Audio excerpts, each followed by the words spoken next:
بسم اللہ الرحمن الرحیم۔ آئیے شروع کرتے ہیں۔ کراچی ایئرپورٹ پر اترتے ہی میری آنکھوں میں خوشی سے آنسو آ گئے۔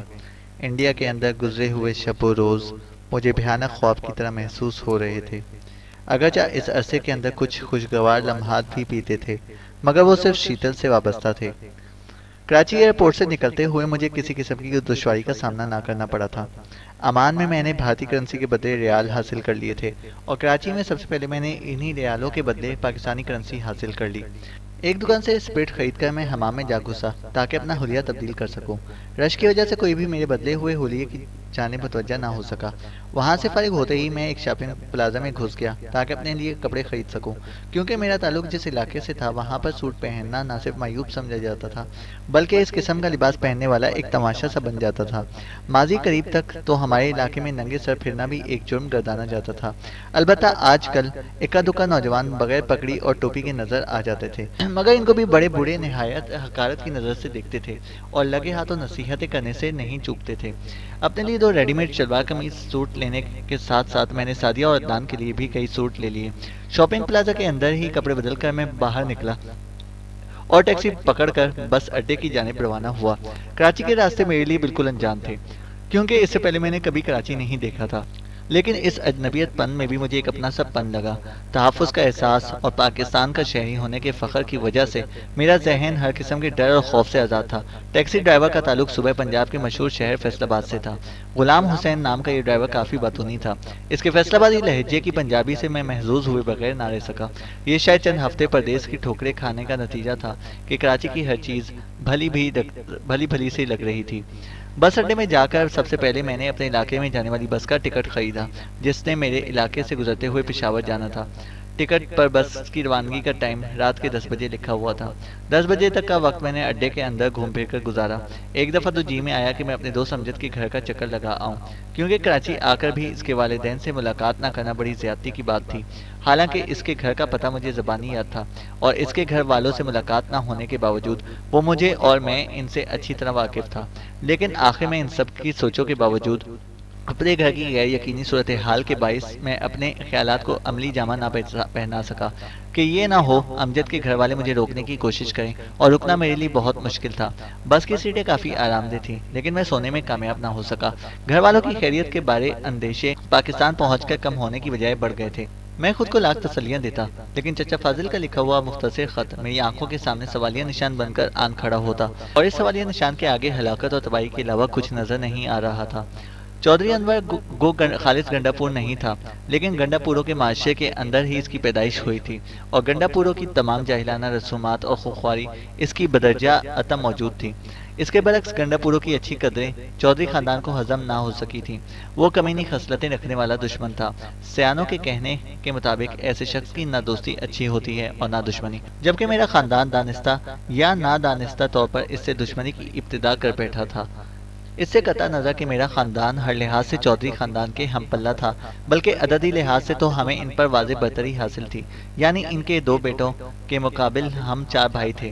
لیکن اس کمینے دشمن سے کوئی بعید نہیں تھا کہ وہ کب کون سی چال چل جائے۔ ایسے لوگوں نے اپنے لیے وہی گھسی پٹی کہاوت ازبر کر رکھی ہوتی ہے کہ جنگ اور محبت میں سب کچھ جائز ہے، حالانکہ یہ فکرہ کمزور کردار کے مالک کسی بزدل شخص کا گھڑا ہوا ہے، جو نہ جانے کس طرح زبان زدے عام ہو گیا، ورنہ دشمنی اور محبت ہمیشہ اصول رکھتی ہے۔ خاص کر گنڈا پور قوم تو ان اصولوں کو کسی خزانے کی طرح سنبھال کر رکھتی ہے، اور پرکھوں کے وہ قصے جن میں کسی اصول کی خاطر کسی شخص نے اپنا نقصان کیا ہو، بڑے فخر اور عقیدت سے سنائے جاتے ہیں۔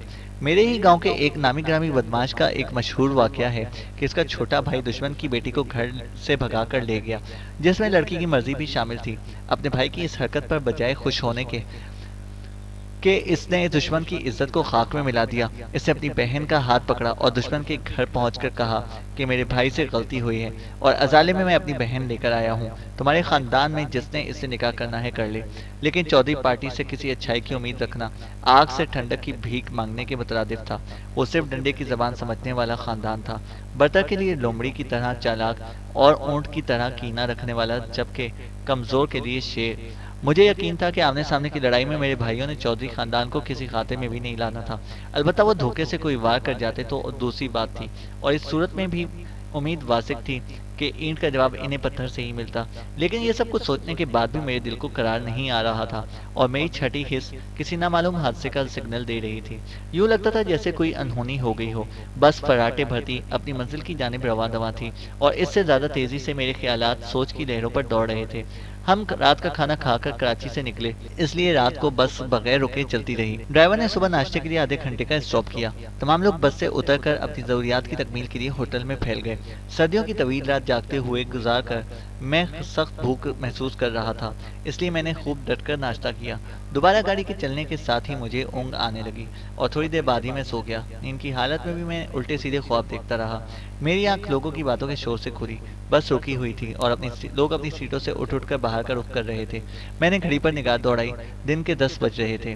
بس کسی ویران سی جگہ پر کھڑی تھی۔ لوگوں سے پوچھنے پر پتہ چلا کہ بس میں کوئی خرابی پیدا ہو گئی تھی، اور پھر بس کی خرابی دور ہوتے ہوتے کافی دیر ہو گئی۔ پہلے تو کنڈکٹر لفٹ لے کر قریبی شہر تک پہنچا، اور پھر وہاں سے مکینک کو اس کے ساتھ سامان کے لے کر آیا، لیکن خرابی کوئی پیچیدہ قسم کی تھی کہ مکینک بمشکل چند گھنٹوں میں ٹھیک کر پایا۔ وہاں سے روانہ ہوتے ہوئے سورج غروب ہونے لگا تھا۔ تمام لوگ بھوک سے بے حال تھے۔ صبح ناشتے کے بعد شام تک سردیوں کا دن بغیر کھائے پیے گزارنا بڑا مشکل کام ہے، حالانکہ گرمیوں کے مقابلے سردیوں کا دن کافی مختصر ہوتا ہے۔ گھنٹہ بھر سفر کے بعد ہم ایک ہوٹل کے قریب پہنچے۔ یہ کوئی غیر معروف سا ہوٹل تھا۔ بس کے رکتے ہی تمام لوگ بھیڑ بکریوں کی طرح ہوٹل کے برآمدے میں بچھی چارپائیوں کی طرف بھاگے۔ اتنے زیادہ گاہکوں کو دیکھ کر ایک لمحے کے لیے تو ہوٹل کا مالک بوکھلا گیا۔ اس کے پاس موجود 2 کم عمر لڑکے جو ویٹر کی ڈیوٹی سر انجام دے رہے تھے، بھاگ بھاگ کر سواریوں کو کھانا سرو کرنے لگے۔ مینیو میں صرف سبزی دال تھی، لیکن اس بھوک میں وہ ترکاری بھی چکن کڑھائی سے لذیذ محسوس ہوئی۔ کھانے اور چائے میں ہمارا مزید 1 گھنٹہ ضائع ہوا، لیکن اس کے بعد گاڑی صبح تک بغیر رکے چلتی رہی۔ میں اپنے شہر میں دن کے 10 بجے پہنچا۔ سب سے پہلے بینک میں جا کر میں نے اپنے پاس موجود رقم اکاؤنٹ میں جمع کرائی، اور پھر بس اڈے جا کر اپنے گاؤں کی طرف جانے والی بس میں بیٹھ گیا۔ جتنی دیر بس رکی رہی، میری نظریں بس کے اندر کسی شناسا چہرے کی تلاش میں سرگرداں رہیں، مگر مجھے کوئی ایسا شخص نظر نہ آیا جس سے میں گھر یا گاؤں کی خیریت پوچھ سکتا۔ 1 گھنٹے کے مختصر سفر کے بعد میں پہلوان ہوٹل کے قریب جا اترا۔ میرا گاؤں اس جگہ سے چند کلومیٹر دور تھا۔ میں نے ٹانگے وغیرہ کا انتظار کیے بغیر پیدل سفر کو ترجیح تھی۔ سفری بیگ کو کندھے سے لٹکا کر میں جانے پہچانے راستے پر گامزن ہو گیا۔ مجھے پتا تھا کہ پہلوان ہوٹل پر میرے گاؤں کے کافی فارغ البال اور لوفر لفنگے بیٹھے ہوں گے، مگر میں اپنے گھر والوں سے ملنے کے لیے اتنا بے چین تھا کہ وہاں پر رک کر گھر کی خیریت کے بارے میں پوچھنا مجھے وقت کا ضیاع لگا۔ میری آنکھوں کے سامنے تمام گھر والوں کے ہنستے مسکراتے چہرے فلم کی طرح چل رہے تھے، اور 15-20 منٹ کے سفر کے بعد میں ان کے بیچ میں ہونا چاہیے تھا۔ میرے دل میں رہ کر یہ سوچ بھی ابھر رہی تھی کہ اگر کہیں میرے بھائیوں میں کوئی قتل نہ ہو چکا ہو، یا اس کے برعکس مخالفین میں سے کسی کو مار کر حوالات میں بند نہ ہو گیا ہو، اور اس طرح کے کسی حادثے کی صورت میں امی نے تو رو رو کر اپنے آپ کو ہلکان کر دینا تھا، کیونکہ ابو جان جتنے حوصلے والے تھے، امی جان اتنی ہی نرم دل اور چھوٹے چھوٹے حادثوں سے گھبرا جانے والی تھی۔ بہرحال میں ذہنی طور پر ہر قسم کی انہونی کے لیے اپنے آپ کو تیار کرتا رہا۔ میں جیسے ہی اپنی گلی میں مڑا، میری کیفیات عجیب سی ہو گئی۔ مجھے یوں لگ رہا تھا جیسے میں صدیوں گھر والوں سے بچھڑا رہا ہوں۔ نامعلوم احساس کے زیر اثر میں سر جھکائے تیزی سے آگے بڑھتا جا رہا تھا۔ شاید میں اس طرح لاشعوری طور پر گلی کی طوالت کو کم کرنا چاہ رہا تھا، اور پھر میرے قدم ٹھیک میرے گھر کے بڑے دروازے کے سامنے جا کر رک گئے۔ گھر کا بیرونی دروازہ لکڑی کا تھا، اور اس پر سفید پینٹ کیا گیا تھا۔ بغیر دیکھے مجھے اپنے گھر کے دروازے کی ایک ایک کیل یاد تھی۔ میری جھکی نظریں جیسے ہی اٹھی، مجھے جھٹکا سا لگا۔ شاید میں غلط گھر کے دروازے پر آ کر رک گیا تھا، مگر دائیں بائیں دیکھنے پر بھی وہ مجھے میرے ہی گھر کا دروازہ ثابت ہوا۔ بلکہ دروازے کی بجائے اگر میں اسے دروازے کا جلا ہوا ڈھانچہ کہوں تو زیادہ مناسب رہے گا۔ میں بھاگ کر اندر داخل ہوا۔ وہ گھر کی بجائے کھنڈر نظر آ رہا تھا۔ سفیدی لیے ہوئے دیواریں کالی سیاہ نظر آ رہی تھیں۔ کمروں کے دروازے جل کر کوئلہ ہو گئے تھے۔ اللہ کرے میرے گھر والے بچ گئے ہوں۔ میرے دل کی گہرائیوں سے دعا نکلی۔ کندھے کے ساتھ لٹکتے بیگ کو صحن میں پھینک کر بے قراری سے ایک کمرے سے دوسرے کمرے میں گھومنے لگا، مگر چند آوارہ کتوں کے علاوہ مجھے کوئی زیرو نظر نہ آیا۔ اس کا مطلب ہے دشمنوں نے واقعی کمینگی کا ثبوت دیا ہے۔ میرے ذہن میں ایک تلخ سوچ ابھری۔ بہرحال گھر کا کیا ہے، اور بن جائے گا، بندے سلامت رہیں۔ میں خود کو تسلی دینے لگا۔ تمام کمرے اور بیٹھک کا جائزہ لینے کے بعد میں نے باہر نکلنے کا ارادہ کیا کہ پڑوسیوں سے گھر والوں کا اتا پتہ معلوم کروں۔ اپنے ذہن میں میں تسلی کے وہ الفاظ سوچ رہا تھا جو میں نے امی جان اور سعدیہ سے کہنے تھے۔ مجھے علم تھا کہ سعدیہ اپنے خوابوں کا گھر مسمار ہوتے دیکھ کر بہت روئی ہوگی۔ میں نے سوچا بہرحال کوئی بات نہیں، میں اس کو پہلے سے بھی اچھا گھر بنا دوں گا۔ اب تو یوں بھی انڈیا سے کافی بڑی رقم ساتھ لے کر آیا تھا جو میں نے اپنے اکاؤنٹ میں جمع کرا دی تھی۔ میرے گھر سے نکلنے سے پہلے چند پولیس والے دندناتے ہوئے اندر داخل ہوئے۔ انہوں نے رائفلیں یوں تانی ہوئی تھیں جیسے کسی خطرناک مجرم کو پکڑنے جا رہے ہوں۔ خبردار، ہاتھ اوپر! مجھے دیکھتے ہی ان میں سے ایک چلایا۔ بازو پر لگی رینک والی پٹی اس کو حوالدار ظاہر کر رہی تھی۔ میں ہاتھ اٹھانے کی بجائے انہیں حیرانی سے تکتے ہوئے بولا، خیر تو ہے بھائی صاحب، میں کوئی مجرم نہیں بلکہ اس گھر کا مالک ہوں۔ مجرم کے مامے، ہاتھ اوپر اٹھاؤ! وہ غصے سے چلایا۔ حوالدار صاحب، آپ کا مطلوبہ مجرم بھاگ جائے گا اور آپ غیر متعلق شخص سے الجھے رہیں گے۔ غیر متعلقہ شخص کے بچے، کیا تیرا نام عمر جان نہیں ہے؟ تو میں حیرانی سے مستفسر ہوا۔ اس کا تو جواب تجھے تھانے چل کر دیا جائے گا۔ ٹھیک ہے، میں گھر والوں سے مل کر تھانے پہنچ جاؤں گا۔ گھر والوں سے ملنے کے لیے چند دنوں انتظار کرو، پھانسی ہوتے ہی خود بخود ان کے پاس پہنچ جائے گا۔ اس بکواس کا مطلب؟ میں جھنجھلا کر بولا۔ اوئے، میرا خیال ہے تمہیں میری بات کی سمجھ نہیں آ رہی۔ حوالدار نے رائفل کوک کرتے ہوئے کہا، تم اپنی بک بک بند کرو اور ہاتھ اوپر اٹھا لو۔ وہ کوئی انڈیا کی پولیس تو تھی نہیں کہ میں اس سے لڑ جھگڑ کر وہاں سے نکلنے کی کوشش کرتا، اور پاکستان میں رہتے ہوئے پولیس والوں سے ٹکرانا کوئی دانش مندی نہیں تھی۔ مجھے اندازہ تھا کہ وہ کسی غلط فہمی کی بنا پر مجھے پکڑ کر تھانے لے کر جا رہے تھے۔ میں نے مجبوراً اپنے ہاتھ سر سے بلند کر لیے۔ حوالدار نے ایک آدمی کو اشارہ کیا اور اس نے آ کر میری تلاشی لی، مگر اس کے اناڑی پن کو دیکھ کر یوں لگا جیسے وہ پولیس کے سپاہی کی بجائے کوئی مزدور ہو۔ مجھے جانتا تھا کہ تھانے جاتے ہی جلدی اب دیر ان کو اپنی غلطی کا پتہ چل جائے گا کہ وہ کسی غیر متعلق شخص کو پکڑ کر لے آئے ہیں۔ مگر ایک چیز مجھے الجھن میں مبتلا کیے ہوئے تھی کہ حوالدار نے میرا نام صحیح لے کر پکارا تھا، اور یہ کس طرح ہو سکتا تھا کہ ان کا مطلوبہ شخص بھی میرا ہم نام ہو۔ بہرحال میں نے سر جھٹک کر اپنی کوف دور کی اور چپ چاپ ہتھکڑی لگوا لی۔ ویسے حوالدار صاحب، کیا میں پوچھ سکتا ہوں کہ مجھے کس جرم میں گرفتار کیا جا رہا ہے؟ اپنے جرموں کی فہرست تو نے بتانی ہے پتر، وہ طنزیہ لہجے میں بولا۔ پوچھنا تو ہم نے ہے۔ میں نے اس سے سر کھپانا مناسب نہ سمجھا کہ وہ ہر بات کا الٹا مطلب لے رہا تھا، اور چپ چاپ ان کے ساتھ چل پڑا۔ 3-4 پولیس والے مجھے گلی میں کھڑے نظر آئے، گویا انہوں نے میرے فرار ہونے کے امکان کو مد نظر رکھتے ہوئے اپنی کچھ نفری ریزرو میں رکھ چھوڑی تھی۔ گلی میں تھوڑا سا آگے ان کی جیپ کھڑی تھی۔ مجھے جیپ میں بٹھا کر وہ چل پڑے۔ اکا دکا شناسا چہرے گلی میں نظر آنے لگے۔ شاید یہ میرے ابو یا چچا تک میری گرفتاری کی اطلاع پہنچا دیں۔ میرے دل میں امید کی گرن جاگی اور میں مطمئن ہو گیا۔ جیپ رحمان خیل سے نکل کر پہلوان ہوٹل کی سمت مڑی اور پھر پختہ روڈ پر چڑھ کر تھانے کی طرف چل پڑی۔ تھانہ وہاں سے قریباً 2 میل دور تھا۔ تھانے کے احاطے میں جیپ روک کر وہ تمام پھرتی سے نیچے اترے اور مجھے گھیر کر اندرونی عمارت کی طرف بڑھے۔ ان کے انداز سے یوں لگ رہا تھا جیسے وہ بہت خطرناک قسم کے مجرم کو گرفتار کر کے لا رہے ہوں۔ السلام علیکم سر، تھانے دار کے آفس میں داخل ہوتے ہی حوالدار نے سلوٹ کرتے ہوئے کہا، سر، مجرم عمر جان حاضر ہے۔ موٹی ٹون کے تھانے دار نے خشونت بھری نظریں اٹھا کر میری جانب گھورا۔ کہہ کر اس نے ایک گہری سانس لی اور بولا، بکرے کی ماں کب تک خیر منائے گی؟ تھانے دار صاحب، یہ کسی غلط فہمی کی بنا پر مجھے پکڑ لائے ہیں۔ اگر آپ اسی طرح مجھے مجرم سمجھ کر دیر کرتے رہے تو اصل مجرم دور نکل جائے گا۔ میں نے ایک مرتبہ پھر ان کی غلط فہمی دور کرنی چاہیے۔ فیکے، اس کو حوالات میں بند کر دو، تھانے دار سنی انسنی کرتے ہوئے بولا۔ یس سر، حوالدار زور سے پاؤں مار کر سلوٹ کیا۔ چلو اے، اس مرتبہ اس کا مخاطب میں تھا اور میں بے بسی سے سر ہلا کر اس کے ساتھ چل پڑا۔ یہ بیچارگی کی انتہا تھی کہ میں گھر پہنچ کر بھی اپنے گھر والوں سے نہیں مل پایا تھا۔ مجھے پولیس والوں پر سخت غصہ آ رہا تھا، مگر ان کے ساتھ ہاتھا پائی کر کے اپنے آپ کو بے گناہ سے مجرم نہیں بنا سکتا تھا۔ مجھے پتا تھا کہ تھوڑی دیر تک ابو جان یا چچا جان نے آ کر مجھے لے جانا تھا۔ ایک ہلکا سا خوف البتہ میرے ذہن میں فوج سے بھگوڑا ہونے کے متعلق تھا کہ کہیں اس کو بنیاد بنا کر پولیس والے مجھے حوالات میں بند نہ رکھ سکیں یا واپس میں یونٹ بھجوا دیں، کیونکہ بھگوڑا ہونے کے بعد لامحالہ میری یونٹ نے متعلقہ تھانے کو مطلع کیا ہوگا اور میں اس وقت بدقسمتی سے اپنے متعلقہ تھانے کے حوالات میں ہی بند تھا۔ پولیس والے مجھے حوالات میں بند کر کے چلے گئے اور میں پریشانی کے عالم میں حوالات کے اندر چکر کاٹنے لگا۔ مجھے بے چینی سے ابو جان یا چچا جان کی آمد کا انتظار تھا، مگر کافی دیر گزر جانے کے بعد بھی میری امید بڑھ نہ آئی۔ شاید ان تک اطلاع نہ پہنچی ہو۔ میں نے فکرمندی سے سوچا، لیکن یہ کیسے ہو سکتا ہے؟ ایک مثبت سوچ میرے دماغ میں ابھری۔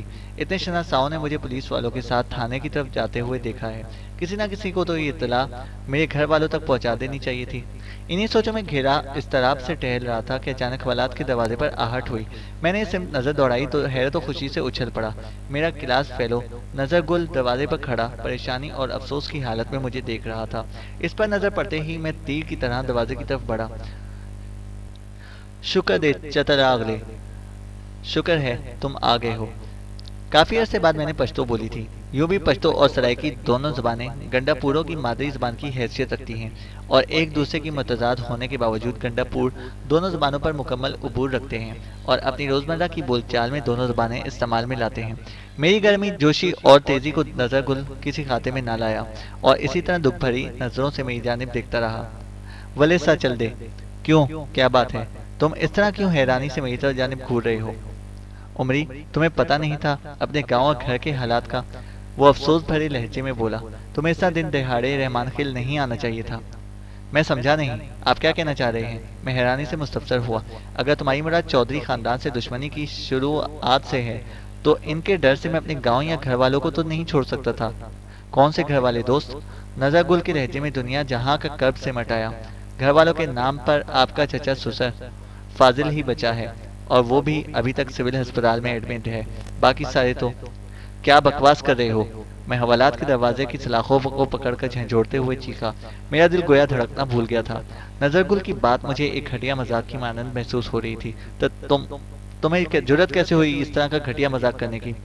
یہ حقیقت ہے میرے دوست، وہ گلوگیر آواز میں بولا، اور یہ بھی حقیقت ہے کہ چودھری انور کے بیٹے چودھری اکبر نے تمہارے خلاف اتنے کیس درج کرائے ہیں کہ تو پولیس کے مطلوبہ افراد کی لسٹ میں سر فہرست ہے۔ اس کے علاوہ چودھری خاندان نے تجھے پھانسی کے تختے پر چڑھانے کے لیے پولیس کے کئی سرکردہ افراد کو خریدا ہوا ہے اور اس مقصد کے لیے انہوں نے پانی کی طرح روپیہ بہایا ہے۔ اس کا مقصد تمہارے خاندان کو جڑ سے ختم کرنا ہے، اور بدقسمتی اپنے خاندان میں زندہ بچ جانے والے واحد تم ہی تھے جو چودھری خاندان سے بدلہ لے سکتے تھے۔ تمہارے چچا تو اگر زندہ بچ گئے تب بھی جسمانی لحاظ سے کسی انتقامی کارروائی میں حصہ لینے کے قابل نہیں ہوں گے۔ نظر گل کی باتیں سن کر میرے بدن سے گویا جان نکل گئی۔ مجھے چکر سا آیا اور میں حوالات کے دروازے کی سلاخوں کا سہارا لے کر آہستہ آہستہ نیچے بیٹھ گیا۔ موت ایک اٹل حقیقت ہے، لیکن اس طرح چشم زدن میں خاندان کا صفائی ہستی سے مٹ جانا اور اس خاندان کے بچ جانے والے شخص کے لیے اس بات کو برداشت کرنا بڑا دل گردے کا کام ہے، اور میرے اندر اتنی ہمت نہیں تھی کہ اس حقیقت کو برداشت کرتا۔ میں اسی حالت میں دروازے کے سامنے بیٹھ کر گمسم ہو گیا۔ اس کے بعد نظر گل مجھے کون کون سی تفصیلات بتا رہا تھا، اس کو سمجھنے سے میرا ذہن قاصر تھا۔ میری آنکھوں کے سامنے تو پیاروں کی صورتیں گھوم رہی تھیں، کانوں میں سعدیہ کی پیار بھری سرگوشیاں اور عدنان کی چہکاریں گونج رہی تھیں۔ کیا میں اپنے پیاروں کو کبھی نہیں دیکھ پاؤں گا، کبھی بھی ان کی آواز کو نہیں سن پاؤں گا؟ یہ ایک ایسا سوال تھا جس کا جواب بہت تلخ لیکن حقیقت پر مبنی تھا۔ امی جان کی ممتا بھری گود جس میں سر رکھ کر میں لیٹا کرتا تھا مجھ سے چھن گئی تھی۔ ابو جان کی شفقت بھری ڈانٹ اب قصہ پارینہ بن چکی تھی۔ بھائیوں سے پیار بھرے جھگڑے میرے لیے خواب ہو گئے تھے۔ سعدیہ کی محبت مجھ سے روٹھ چکی تھی۔ مستقبل کے راستے میں مجھے سوائے اذیتوں، مصیبتوں اور تکالیف کے کچھ نظر نہیں آ رہا تھا۔ میرا دکھ درد سمجھنے والے اور گرتے کو سہارا دینے والے مجھ سے بہت دور جا چکے تھے۔ گھنٹہ بھر پہلے جو میں خود کو نہایت طاقتور اور مضبوط سمجھ رہا تھا، اب اس پرندے کی طرح بے بس اور لاچار محسوس کرنے لگا جو شکاری کے جال میں پھنس گیا ہو، یا اس جانور کی مانند جو کسائی کے آگے باندھ کر ڈال دیا گیا ہو۔ نامعلوم کتنی دیر اسی طرح سوچوں میں گم حوالات کے دروازے پر سکتے کے عالم میں بیٹھا رہا۔ اچانک میرے پہلو میں کسی نے ٹھوکر لگائی اور میں فرش پر گر گیا۔ کھڑے ہو جاؤ ہجڑے، ایک کرخت آواز میری سماعتوں میں گونجی۔ پہلے ہیرو بن کر وارداتیں کرتے ہو، پھر پکڑے جانے پر عورتوں کی طرح رونا شروع کر دیتے ہو۔ اور میں نہ جانے کن خیالات میں کھویا ہوا تھا کہ مجھے علم ہی نہ ہو سکا کہ اس وقت پولیس والے دروازہ کھول کر اندر داخل ہوئے۔ البتہ ان کا ٹھڈا کھا کر میں اپنے ماحول میں واپس آ گیا۔ پولیس والے میری آنکھوں سے نکلنے والے آنسوؤں کو میری بزدلی پر محلول کر رہے تھے۔ ان کے نزدیک میرے رونے کی وجہ یہ تھی کہ میں ان کی حراست میں آ گیا تھا۔ اس جان کا حادثے کے بارے میں سن کر میں اس قابل نہیں رہا تھا کہ ان کی تردید کر سکتا۔ تو نے سنا نہیں؟ کھڑے ہو جاؤ۔ میرے پہلو میں ایک اور زوردار ٹھوکر لگا کر پولیس والا گھرایا۔ میں زمین پر دونوں ہاتھ ٹیک کر بمشکل کھڑا ہو گیا۔ مجھے یوں لگ رہا تھا جیسے کسی نے نچوڑ کر میری رگوں سے خون نکال لیا ہو۔ چلو آگے۔ ایک نے بازو سے پکڑ کر حوالات کے باہر دھکیلا اور میں ایک مرتبہ پھر لڑکھڑا کر زمین بوس ہو گیا۔ میں نے دوبارہ ہاتھ ٹیک کر اٹھنے کی کوشش کی مگر پیٹھ پر لگنے والی ٹھوکر نے مجھے خاک چاٹنے پر مجبور کر دیا۔ اس کے بعد 2-3 ٹھوکریں میرے پہلو میں لگیں، لیکن حیران کن بات یہ تھی کہ مجھے تکلیف بالکل محسوس نہیں ہو رہی تھی۔ کھڑا کرو اس بے غیرت کو، وہ غالباً ان کا سینئر تھا۔ کیس کی گڑاہٹ سنتے ہی 2 بندوں نے مجھے دائیں بائیں سے پکڑ کر جھٹکا دے کر کھڑا کر دیا۔ لے چلو اسے آپریشن روم میں۔ تھانے دار صاحب بے دردی سے اس کا انتظار کر رہے ہیں۔ وہ دونوں تقریباً مجھے گھسیٹتے ہوئے آپریشن روم کی طرف بڑھتے چلے گئے۔ آپریشن روم سے مراد کوئی اذیت رسانی کا کمرہ ہوگا، میرے ذہن میں سوچ ابھری، جس کی تصدیق مبینہ آپریشن روم میں داخل ہوتے ہی ہو گئی۔ اس اذیت روم میں لے جاتے ہی سب سے پہلے انہوں نے مجھے لباس کی قید سے آزاد کیا اور پھر لکڑی کی بڑی سی میز پر اوندھے منہ لٹا کر وہ تشدد شروع کر دیا جو بیان سے باہر ہے۔ اس معاملے میں مجھے انڈیا کا عقوبت خانہ اپنے گھر والوں سے بہت ہیچ نظر آیا۔ حیران کن بات یہ تھی کہ بغیر پوچھے کچھ پوچھے انہوں نے مجھے زد و کوب کرنا شروع کر دیا تھا۔ پیٹھ اور کولوں پر چمڑے کی لتر برسانے کے بعد انہوں نے مجھے بجلی کا کرنٹ لگانا شروع کر دیا۔ میرے ہاتھ اور پاؤں انہوں نے پہلے سے میز پر لگے کنڈوں سے جکڑ دیے تھے۔ اس اذیت رسانی کے مرحلے میں کئی دفعہ بے ہوش ہوا۔ نامعلوم وہ کس بات کا بدلہ لے رہے تھے۔ کافی دیر مجھے تختہ مشق بنانے کے بعد انہوں نے مجھے میز سے کھول کر چھت سے لگے ہوئے کنڈوں کے ساتھ الٹا لٹکا دیا۔ ایک بھرا ہوا پانی کا ٹب سر کے نیچے رکھ کر انہوں نے میری ٹانگوں کی بندش اتنی ڈھیلی کی جس سے میرا سر ٹب کے پانی میں ڈوب گیا، اور پھر بے ہوش ہونے سے پہلے انہوں نے میری ٹانگوں کے ساتھ بندھی رسی کو ٹائٹ کیا تو میرا سر پانی سے باہر آ گیا۔ کافی دیر تک یہ کھیل جاری رہا، یہاں تک کہ میری ناک اور منہ کے راستے کافی پانی میرے پیٹ میں داخل ہو گیا۔ اس دوران میں 2-3 دفعہ بے ہوش بھی ہوا۔ تیسری دفعہ مجھے ہوش آیا تو میں نے اپنے آپ کو سیدھا کھڑا ہوا پایا۔ میرے ہاتھ چھت کے ساتھ لگے ہوئے کنڈوں کے ساتھ مضبوطی سے جکڑے ہوئے تھے۔ ہاں بھائی بھگوڑے صاحب، کیا حال ہے؟ موٹی توند والا تھانے دار میرے پیٹ میں دستی چھڑی چبوتا ہوا بولا۔ تھانے دار صاحب، آپ مجھ سے کس بات کا بدلہ لے رہے ہیں؟ غم و غصے کی شدت سے مجھے اپنی آواز خود بھی بیگانی سی لگی۔ بدلہ کس بات کا بھائی؟ یہ تو ہمارے کرم فرما کی خواہش تھی۔ کرم فرما؟ میرے لہجے میں حیرانی تھی۔ جی فوجی صاحب۔ دروازے کی سمت سے ایک گرجدار آواز آئی۔ سفید لٹھے کی شلوار قمیض اور اس کے اوپر سیاہ واسکٹ پہنے چودھری اکبر مجھے دروازے سے اندر داخل ہوتا ہوا دکھائی دیا۔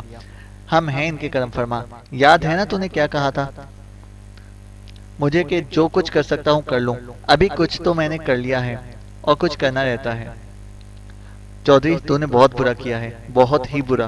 میری آواز میں عجیب سی دیوانگی جھلک رہی تھی۔ یہ مردوں والا کام نہیں ہے۔ اگر تیرے اندر تھوڑی سی بھی مردانگی ہوتی تو کبھی بھی یہ ظلم نہ کرتا۔ تیرا معاملہ میرے ساتھ تھا نہ کہ میرے گھر والوں کے ساتھ۔ ہوں مردانگی، وہ طنزیہ لہجے میں بولا۔ میری نظر میں مردانگی یہی ہے کہ دشمن کی نسلوں تک کو فنا کر دو۔ اب تیری بہتری اسی میں ہے کہ مجھے یہیں پہ ہلاک کرا دو، ورنہ اگر میں بچ گیا تو۔ میری بات مکمل ہونے سے پہلے تھانے دار نے نمک حلالی کا ثبوت دیتے ہوئے میرے چہرے پر زوردار تھپڑ جڑ دیا۔ میرے سامنے چودھری صاحب سے منہ ماری کر رہا ہے؟ تھپڑ مار کر وہ اپنی کڑی آواز میں گھرایا۔ نہیں نہیں تھانے دار صاحب، اسے بولنے دو۔